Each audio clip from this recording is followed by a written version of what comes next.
it would be to what the day we opened the building, and it was amazing. But I'm going to pick two other moments because these are, I think, emblematic of the Amazeum and the kind of creative thinking that we do. The first one is when we did our style of annual gala. We call it the Ungala because it's a night you should show up in tennis shoes.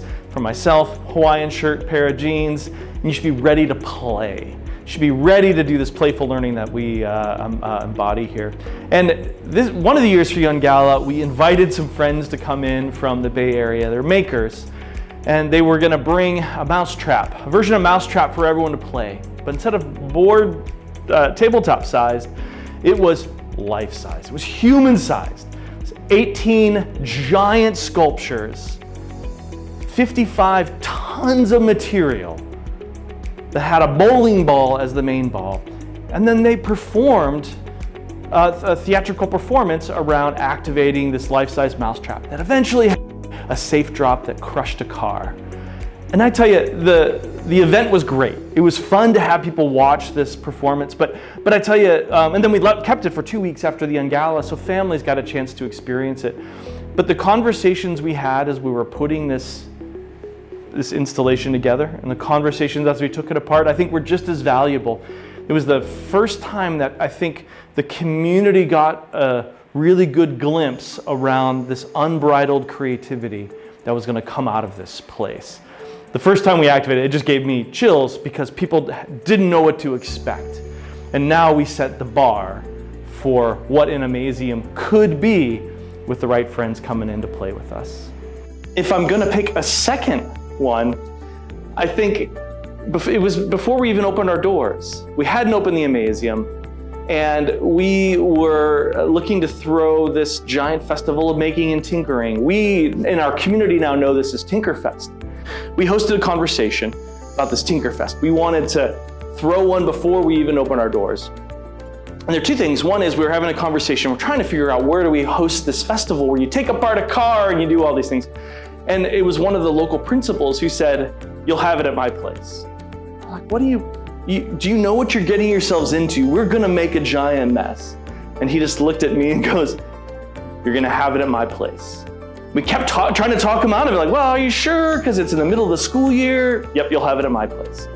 And Old High Middle School, Principal Jeff Wassum in Bentonville Schools became the site of the first Tinkerfest in Northwest Arkansas. And then watching this festival we put on with the community was brilliant. People got what we were going to be. Kids and families playing together, ideas coming in, this smorgasbord of experiences that were all hands-on, all steam-powered.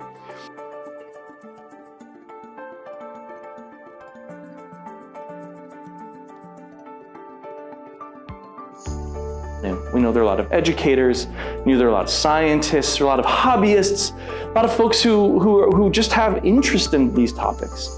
And the more we keep springing up different avenues for folks to explore, that just reinforces this idea that, again, everyone's a learner.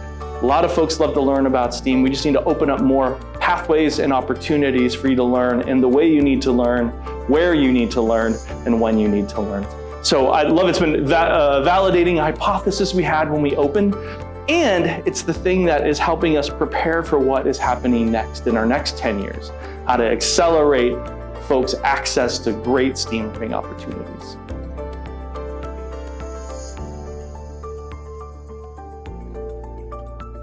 We'd of course love to thank our team that through time has continued to push the Amazeum to be the creative place it is and wants to be.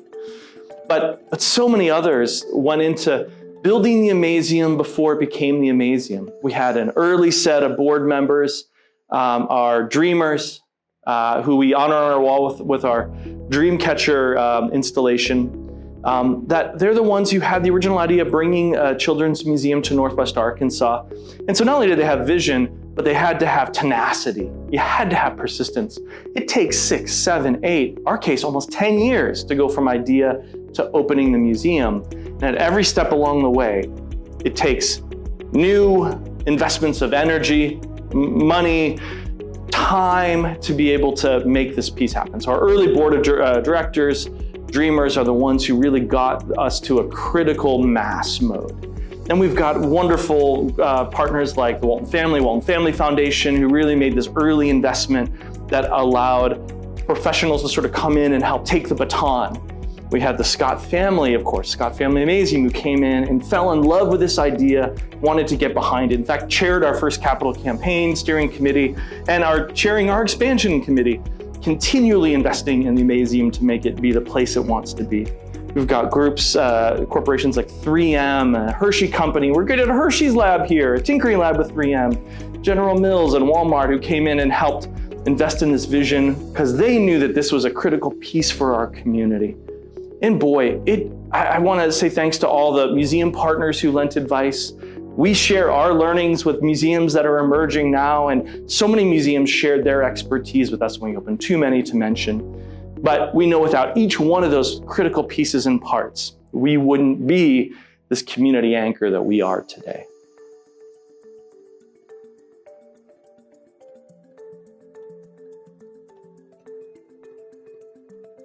We built a lot of things that actually are just fun for adults to explore on their own. And it was important for a couple of reasons. One is there's the chance to have your child learn so much when you play together. You advance their developmental cycle. So we know this. This is easily understood. But actually kids learn a lot when they watch their parents learn, when they watch their parents have fun learning, when they watch their parents struggle. They watch their parents learn how to maybe even have a challenge at an exhibit that they're really having a hard time get through. They learn what persistence and tenacity looks like. They learn what wondering sounds like. So there's a lot of modeling that happens when adults are learning at the same time kids are. They interact, there's learning that happens there, but it also happens in modeling what that looks like. And then frankly, for adults, we're not just a museum for caregivers and kids to come in. Being a person without a kid myself, when I go to museums, I'm also looking for these moments of joy and wonder and aha, a sense of being connected to the people I'm with and the phenomena that happen in this world. I think I understand myself and I understand this world better when I'm in a place like this.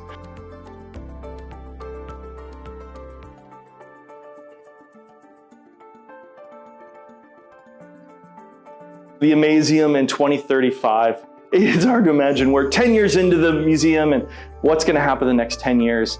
I think about things like AI, of course, that's emerging now. I think about we were just at this wonderful community event called the Up Summit, where we had flying cars and futures of smart mobility. There's a lot of technological things, science-based things that are going to happen. Let's throw all that aside. Because when I start doing the math, we're 10 years in, and 10 years from now will be 20 years from when our first kiddos have come through the Amazeum. Our first campers have gone in. So if you were a camper that was 10 years old when we opened, you're gonna be old enough to perhaps have had your first kid. So what I think about kids coming in 2035, those kids, their parents might have been a camper here. It'll be the first generation, kids whose parents came here as a camper, as a participant in some way. We're starting to see shades of that now. 10 years in, these first campers are starting to become our team here, or they're coming to volunteer at events. We just had this wonderful Tinkerfest, and we had volunteers who credit their love for what they do because they came to a Tinkerfest 10 years ago. So what I love is 10 years from now, we're going to start to see this generational change where the connectivity doesn't just happen across the community. You're not just meeting the community members and other families who are here, you're also connecting through time. And I think that pulls families together in a really different way when you get to share what you saw when you were here. So you can share what's the same and then what's different. And I think these comparisons and contrasts will be even more interesting through the ages as generations get a chance to clock their own life in Amazeum years. I think we'll see that in 2035.